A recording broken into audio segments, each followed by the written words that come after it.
कहानी के शुरू में हमें जंगल के बीचों बीच एक आदमी दिखाया जाता है जो बुरी तरह से जख्मी था। वो रेंगते हुए अपने आप को बचाने की कोशिश कर रहा था, लेकिन खून ज्यादा बह जाने की वजह से वो बेहोश हो जाता है। आखिर इस आदमी के साथ हुआ क्या था, ये जानने के लिए हमें थोड़ा पीछे जाना होगा, जहाँ हम काइल नाम के एक आदमी को देखते हैं जो अपनी बाइक से जंगल के रास्ते होते हुए एक केबिन तक पहुँचा। दरअसल वो अपनी बचपन की दोस्त सोफी से मिलने के लिए आया था। इस केबिन में सोफी और नोलन पहले से ही मौजूद थे। दरअसल ये दोनों कपल थे। सोफी काइल से पूछती है कि उसकी गर्लफ्रेंड केरी कहाँ है। तब काइल कहता है कि वो मेरे साथ नहीं आई। इनकी बातों से हमें पता चलता है कि ये केबिन सोफी के दादा का था और इन लोगों ने मिलकर के कुछ दिनों के लिए यहाँ पर एक ट्रिप प्लान किया था, क्योंकि नोलन एक आर्टिकल पर काम कर रहा था कि कैसे इंसान पुराने टाइम में शिकार किया करते थे। नोलन चाहता था कि वो खुद शिकार करके इस बारे में जानने की कोशिश करेगा, यानी कि वो रियल एक्सपीरियंस को लिखना चाहता था। इसलिए सोफी उसे यहाँ लेकर के आई थी। हालांकि सोफी भी एक बहुत ही बेहतरीन शिकारी थी, लेकिन वो चाहती थी कि काइल नोलन को शिकार करना सिखाए, क्योंकि अब सोफी ने वेजिटेरियन बनने का फैसला कर लिया था।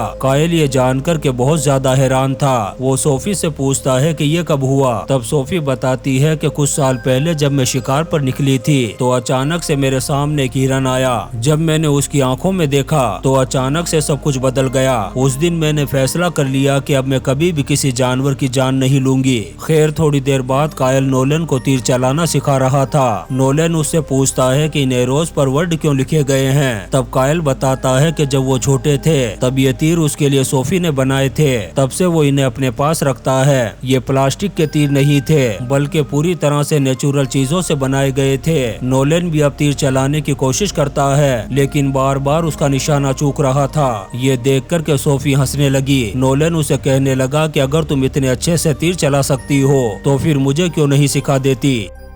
तब सोफी आकर के निशाना लगाती है, लेकिन उसका निशाना भी सही से नहीं लगता। तब काइल उसे कहता है कि मुझे पता है तुमने जानबूझकर के ऐसा किया, क्योंकि तुम बचपन में भी ऐसा ही किया करती थी ताकि तुम मुझे शर्मिंदा न कर सको। इसके बाद काइल नोलन को गन चलाना सिखाता है, क्योंकि तीर चलाने में वो इतना अच्छा नहीं था। अब काफी देर प्रैक्टिस करने के बाद नोलन का निशाना ठीक लग रहा था। जब रात होती है तो सोफी म्यूजिक लगा कर के डांस करने लगती है और नोलन को भी डांस करने के लिए कहती है, लेकिन नोलन अपना आर्टिकल लिखने में बिजी था। तब सोफी काइल के साथ कार्ड्स खेलने लग जाती है। फिर ये खेलते खेलते एक दूसरे के साथ मजाक करने लगते हैं, लेकिन नोलन को ये बिल्कुल भी अच्छा नहीं लग रहा था। इसलिए वो दरवाजा बंद करके गुस्से में रूम के अंदर चला जाता है। सोफी उससे जाकर के पूछती है, क्या हुआ, तुम्हें कोई दिक्कत है क्या। नोलन कहता है कि वो बस शोर से परेशान हो रहा था। फिर वो सोफी से कहता है कि मुझे पता है काइल अपनी गर्लफ्रेंड को लेकर के क्यों नहीं आया। अब इस बात को लेकर के दोनों में बहस हो जाती है और सोफी गुस्से में आकर के चली जाती है रूम से बाहर।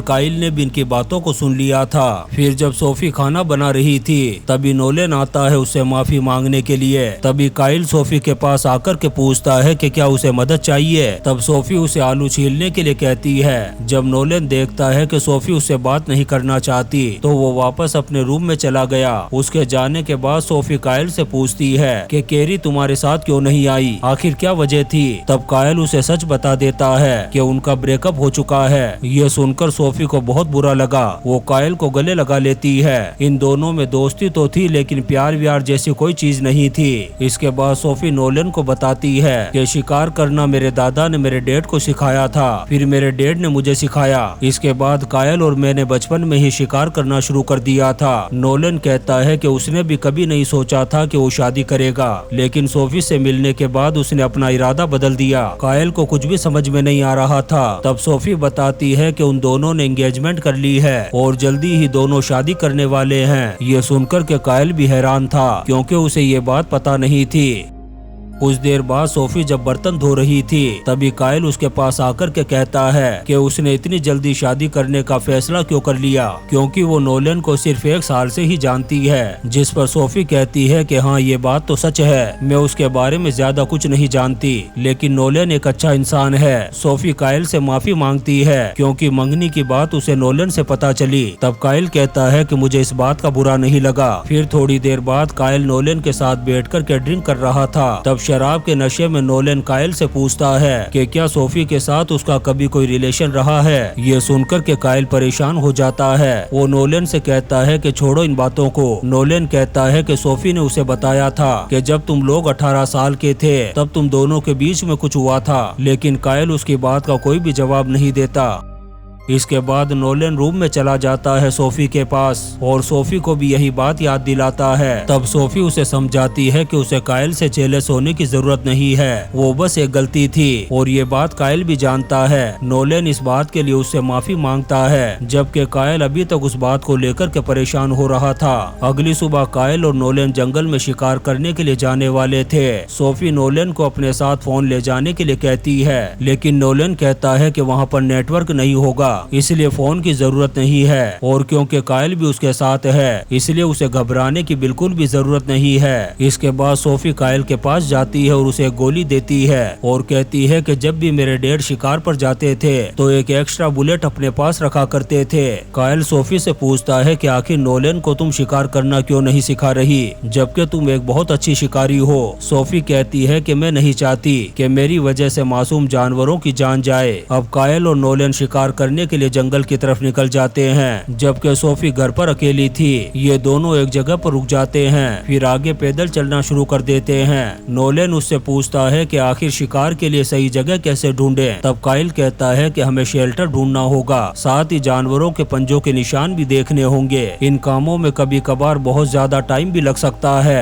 फिर ये दोनों नदी के पास बैठ कर के जब शिकार का इंतजार कर रहे थे तब नोलन कायल से रात वाली बात को लेकर के माफी मांगता है। वो उसे कहता है कि मैं नशे में था, वरना कभी भी तुमसे ऐसी बात नहीं कहता। कायल उसकी बात पर सिर्फ सिर हिला देता है। फिर ये दोनों आगे बढ़ते हैं। तभी अचानक से कायल को एक हिरन नजर आया। तब उसने फौरन उस पर निशाना तान दिया, लेकिन नोलन चाहता था कि वो खुद ये शिकार करे, इसीलिए कायल उसे गन चलाने के लिए कहता है। नोलन गन तो हाथ में ले लेता है, लेकिन गोली नहीं चला पाता क्योंकि उसे हिरन के लिए बुरा लग रहा था। तब कायल अपना तीर निकालता है और पहले ही वार में वो हिरन को जाकर के लग जाता है। फिर ये दोनों उसके करीब जाते हैं। वो हिरन अपनी आखिरी सांसें ले रहा था, जो देखकर के नोलन को बहुत बुरा लगता है। तभी उसे एक दूसरा हिरन दिखाई देता है। तब कायल नोलन से गन लेकर के उस पर गोली चला देता है। वो हिरन जख्मी हालत में भागता है वहाँ से। अब ये दोनों उसका पीछा करते हैं, लेकिन अचानक से वो हिरन कहीं गायब हो गया। इसलिए ये दोनों वापस अपने पहले शिकार की तरफ जाने का फैसला करते हैं। जब ये उस जगह पर पहुँचे तो इन दोनों के होश उड़ गए। दरअसल इनके शिकार को भेड़िया खा रहा था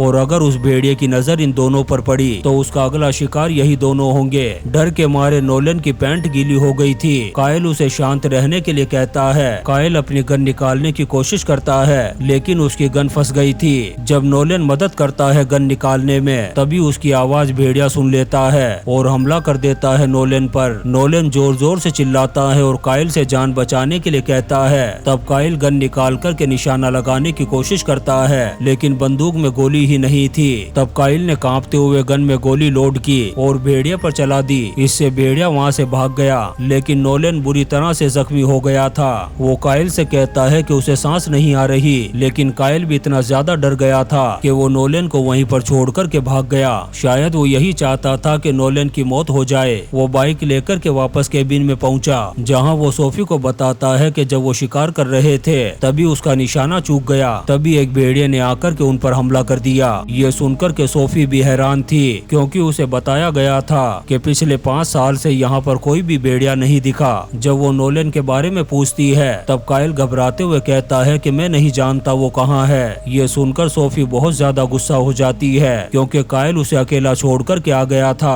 अब सोफी अपना शिकार का सामान लेकर के कायल को साथ चलने के लिए कहती है, लेकिन कायल बहुत ज्यादा डरा हुआ था। वो सोफी से कहता है कि मैं तुम्हारे साथ नहीं जा सकता। तब सोफी गुस्से में कहती है कि तुम्हें मुझे रास्ता दिखाना होगा। तब वो उसके साथ चलने के लिए तैयार हो जाता है। ये दोनों काफी देर तक नोलन को ढूंढते हैं, लेकिन नोलन इन्हें कहीं भी नहीं दिखा। वहीं दूसरी तरफ हमें नोलन को दिखाया जाता है, जो होश में आने के बाद आगे बढ़ने की कोशिश कर रहा था, लेकिन ज्यादा खून बहने की वजह से वो दोबारा बेहोश हो जाता है। और यही वो सीन है जो हमने मूवी के शुरू में देखा था। उधर सोफी उस जगह पर पहुंच गई थी जहां पर कायल ने नोलन को छोड़ा था। वो वो उस हिरन को भी देखती है जिसका काइल ने शिकार किया था। ये देखकर सोफी उससे पूछती है कि आखिर तुमने मुझसे झूठ क्यों बोला कि तुम्हारा निशाना चूक गया था। तब काइल कहता है कि मैंने झूठ नहीं बोला था। सोफी उससे पूछती है कि सच बताओ नोलन कहाँ है। काइल कहता है कि मैं नहीं जानता, मैंने तो उसे यहीं पर छोड़ा था। जब सोफी आगे बढ़ने लगी तो काइल उसे कहता है कि वो तुम्हारे काबिल नहीं है। ये सुनकर के सोफी ने उसके एक थप्पड़ लगा दिया और कहा कि अगर नोलन को कुछ हुआ तो मैं तुम्हें नासा के रॉकेट में बैठा कर के ऊपर पहुंचा दूंगी। उसके जाने के बाद काइल को बहुत बुरा लगता है कि उसे सोफी से ये सब कुछ नहीं बोलना चाहिए था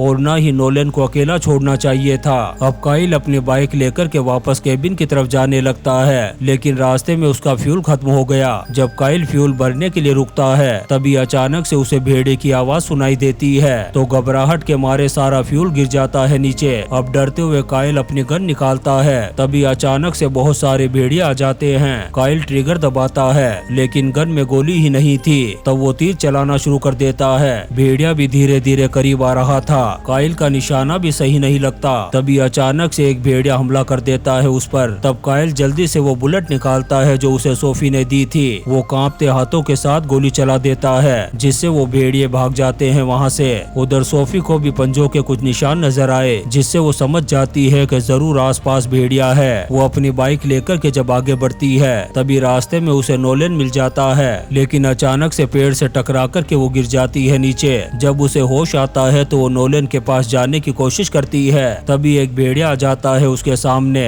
सोफी तीर चलाने ही वाली थी तभी एक और भेड़िया आ जाता है। सोफी के हाथ में एक चाकू था, वो उससे उस भेड़िए पर वार कर देती है, लेकिन इसी बीच वो लुढ़क कर के नीचे गिर गई थी। उसका हाथ बुरी तरह से टूट गया था। फिर जब ऊपर आकर के देखती है तो वो भेड़िया मर चुका था। फिर अपने चाकू को उठाकर के जैसे ही वो आगे बढ़ती है तभी एक दूसरा भेड़िया उसे घूर रहा था। सोफी तीर निकालने की कोशिश करती है लेकिन उसका हाथ टूट गया था। वो अपने हाथ को सही करने की कोशिश करती है लेकिन तभी वो भेड़िया हमला कर देता है उस पर। सोफी फौरन चाकू निकाल करके वार कर देती है। इसके बाद वो जल्दी से नोलन के पास गई जो अभी भी जिंदा था। वो नोलन को उठा करके जैसे तैसे आगे बढ़ती है, तभी रास्ते में एक पेड़ के नीचे उसे काइल भी मिल जाता है। जब वो काइल के पास गई तब उसे पता चलता है कि उसकी मौत हो चुकी है। ये देख कर के सोफी रोने लगी। वो नोलन से कहती है कि हम काइल को लेने के लिए वापस आएंगे। फिर वो नोलन को लेकर के यहाँ से चली जाती है और इसी सीन के साथ ये शानदार मूवी आउट कम द वॉलवेज खत्म हो जाती है। दोस्तों, हम आपके लिए ऐसी ही इंटरेस्टिंग मूवीज एक्सप्लेन करते रहेंगे, तो आप चैनल को सब्सक्राइब जरूर करें और लाइक और कमेंट्स भी करें। Thank you.